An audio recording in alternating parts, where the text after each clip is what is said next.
बिस्मिल्लाहिर्रहमानिर्रहीम। अस्सलाम वालेकुम स्टूडेंट्स। आज का जो हमारा टॉपिक है वो है we are Muslims. Being a Muslim हमारी कौन सी जिम्मेदारी है, कौन सा हमारे ऊपर अहद नाज़म होता है कि हम मुस्लिम होने के नाते कौन सी जिम्मेदारियां हमें निभानी चाहिए, क्या करना चाहिए, किस तरह से हम अपने आप को बेहतर मुसलमान बना सकते हैं। यार हमें एक मैं छोटी सी बात आपको बताता चलूँ कि जब भी हम कोई फॉर्म फिल करते हैं ना तो वहाँ पर बड़े फख्र से एक बात टिक कर देते हैं कि रिलीजन क्या हमारा इस्लाम। मैं एक छोटा सा सवाल पूछता हूँ कि वो सलाम लिख तो देते हैं, क्या इस्लाम वाली कोई बात हमारे अंदर है? क्या कभी हमने देखा है कि हमने इस्लाम वाली कोई बात अपनाई हो? नमाज हम नहीं पढ़ते, चीटिंग हम कर रहे होते हैं, धोखा हम दे रहे होते हैं, दूसरों का नुकसान हम कर रहे होते हैं, दूसरों की खुशियां छीन के अपनी खुशियां ढूंढ रहे होते हैं, दूसरों को नुकसान पहुंचाते खुशी महसूस कर रहे होते हैं। क्या ये है वो इस्लाम? क्या ये वो तालीमात है जो इस्लाम हमें देता है? क्या इस इस्लाम की वजह से हम कामयाब हुए थे? क्या ये हमारी पहचान है? नहीं। इस्लाम वो मजहब है जो इंसानों को इंसान बनना सिखाता है, इंसानों को इंसान बनना सिखाता है। अगर आपके अंदर इंसानियत है तो फिर आप मुसलमान हो सकते हो, ठीक है। बीइंग अ मुस्लिम हमें कौन कौन सी जिम्मेदारियां निभानी चाहिए? पहली बात, किसी का हक नहीं मारना। चीटिंग जो होती है ना वो सबसे बड़ा आपका किसी का हक मारते हो। जब आप चीटिंग करते हो ना, हमें वक्त लग रहा होता है कि यार चीटिंग करके हम नंबर ज्यादा ले सकते हैं, लेकिन मेरी बात याद रखना कि चीटिंग करके, धोखा दे के, 2 नंबर करके, जिगजैगिंग करके आप पोजीशन ले सकते हो, तुक्के लगाने से आप एक दफा कामयाब हो सकते हो। लेकिन याद रखना कि दुनिया की स्टेज के ऊपर जब आपका मुकाबला किसी सही वाले इंसान के साथ, किसी सही वाले पर्सन के साथ होगा ना तो आप हार जाओगे। कभी भी आप उसका मुकाबला नहीं कर सकते। क्यों? क्योंकि उसने कोशिश किया, उसने हिम्मत करके वो पढ़ के उस मुकाम पे पहुंचे और आप किस पोजीशन पे पहुंचे हो? आप चीटिंग करके, आप धोखा देके, 2 नंबरिंग करके, जिगजैगिंग करके वहां पे पहुंचे। तो जिगजैगिंग करने वाला बंदा कभी भी नाकाम हो सकता है। हमारी जो हारने की सबसे बड़ी वजह यह है कि हम तैयार ही नहीं होते हारने। हमें जितने भी अदारे, जितना भी सिस्टम है हमारा, वो कामयाबी को सिखाता है, कामयाब कैसे होना है, कामयाब कैसे होना है। मोहम्मद अली बॉक्सर 21 साल उन्होंने लगाए अपने पंच बनाने।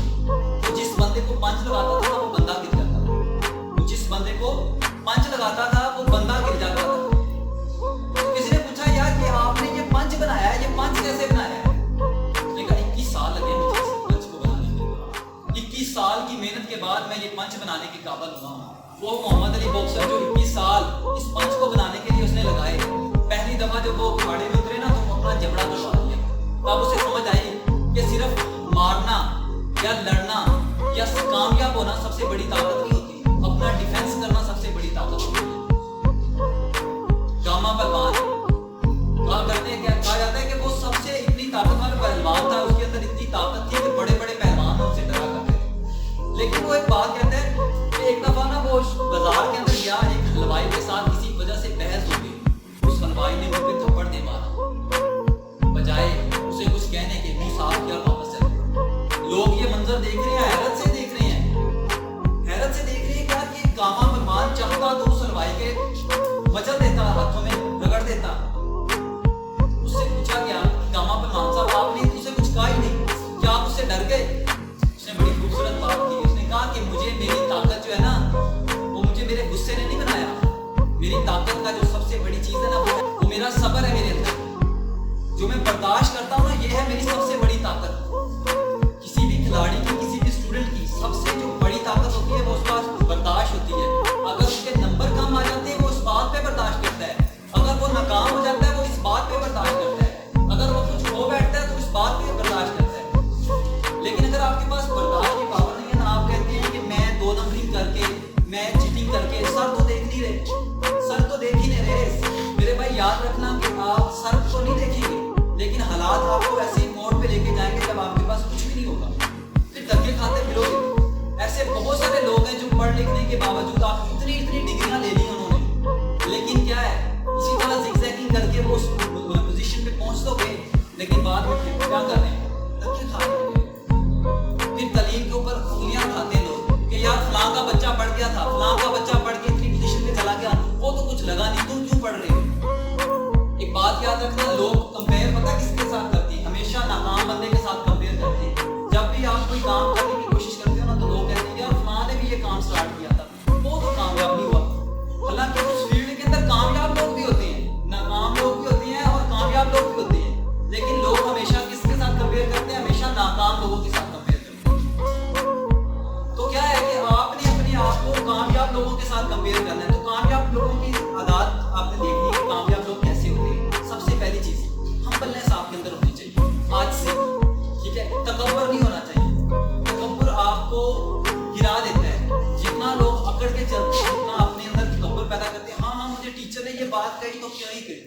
मेरी सबके सामने इंसल्ट की तो की। ये एक तकब्बर की अलामत है मेरे पे। ये चीजें खत्म करो, अपने अंदर हम्बलनेस पैदा करो, आजिज़ी पैदा करो कि ये बात जो उन्होंने मुझे कही है उसमें किसका फायदा है। क्या सर को ये बात कह के कोई फायदा हुआ या उसको कोई लाखों का फायदा हो गया? नहीं। कल को आप किसी पोजीशन पे बैठोगे तो फख्र से कहोगे। मैं एक ना नावल पढ़ रहा था, वहां पे फौजी बता रहा था कि जब हमारी ट्रेनिंग होती थी, इतनी हार्ड ट्रेनिंग होती थी, इतनी हार्ड ट्रेनिंग कि कभी कभी दिल करता था जो हमारा ट्रेनर है ना, इसको वहां दो लगा दूं, इसको मैं कुछ कर दूं, इसको मार डालूं। इतनी सख्त ट्रेनिंग करवाते थे। कैसे?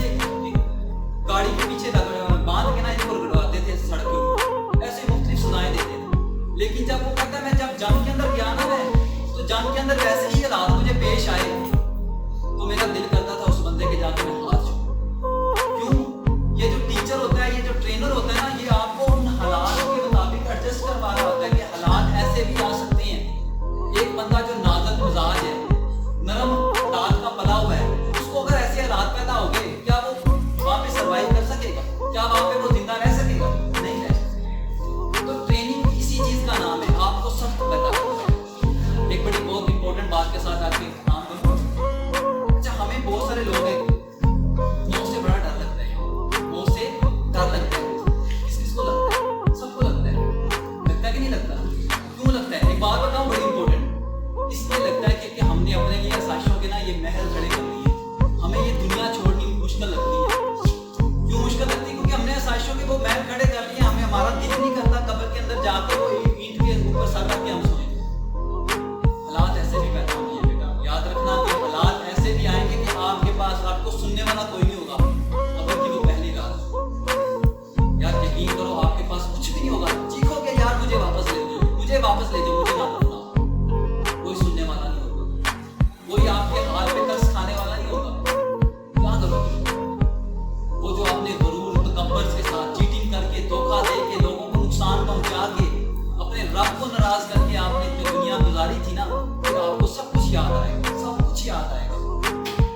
मौत इसलिए हमें मौत से डर लगता है कि हम इस दुनिया को छोड़ना नहीं चाहते। हमने अपने लिए पैसों के साथ अपनी जिंदगी व्यवस्था कर ली है। हमने अपना सारा कुछ पैसे के साथ एडजस्ट कर लिया है। पैसा पैसा पैसा करते रहते हैं। एक बात याद रखना, पैसा इंसान को कभी भी कामयाब नहीं करवाता। पैसा इंसान को हमेशा डरपोक बनाता है। याद रखना, दुनिया के अंदर जिसके पास सबसे ज्यादा पैसा है वो दुनिया का सबसे बड़ा डरपोक इंसान होगा। वो मौत से सबसे ज्यादा डरेगा। वो अपनी जिंदगी की बका के लिए ऐसी ऐसी तरकीबें सोच रहा होगा कि मैं इतने अरसे जिंदा रह लूं, इतने अंदर अरसा जिंदा रह लूं। लेकिन जिसके पास कुछ भी नहीं होगा